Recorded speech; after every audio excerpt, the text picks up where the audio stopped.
की आपले वोट सुरक्षित राहो आणि जे आहेत इंडिपेंडन्स डेची शुभेच्छा दिलेल्या आहेत. तर शेवटी प्रत्येक विरोधकाचं त्यांचं काम बोलणं काम असतं किंवा त्यांना काय शुभेच्छा देणं त्यांचं काम असतं, त्यांनी कदाचित दिले असतील.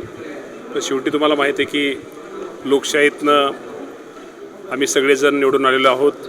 त्यामुळे एकदा निवडून आलेलाचं काय नसतं, पण पराभव ज्याचा झालेला तो उमेदवार निश्चित कुणावरती त्याचं खापर फोडण्याचा प्रयत्न करत असतात. परंतु त्यामुळे या बाबतीमध्ये त्यांच्या बाबतीमध्ये ते खूप मोठे राज्याचे नेते आहेत. या बाबतीमध्ये ह्याचं उत्तर देवेंद्र फडणवीस साहेब, एकनाथ शिंदे साहेब आणि अजितदादा पवार साहेब देतील. साहेब, कृषी मंत्री म्हणून मागच्या काळात जरा गाजलं होतं, त्यानंतर आता तुम्ही पहिल्यांदा 15 ऑगस्टचा झेंडा फडकवला आणि काय कमी वाटतात आणि काय दुरुस्ती करायचं वाटतं मध्ये तुम्हाला समोर?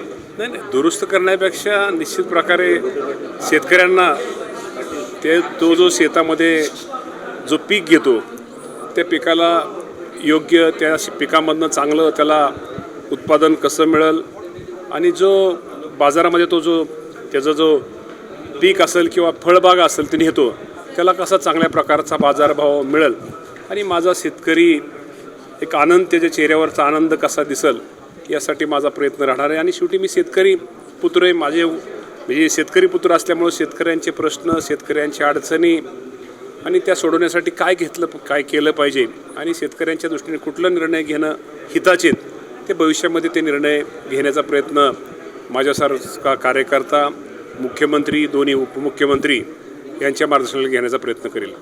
धन्यवाद सर. आज जायचं आता isakal.com आहे देशातील नंबर 1 ची मराठी न्यूज वेबसाईट. प्रत्येक अपडेटसाठी isakal.com ला नक्की भेट द्या.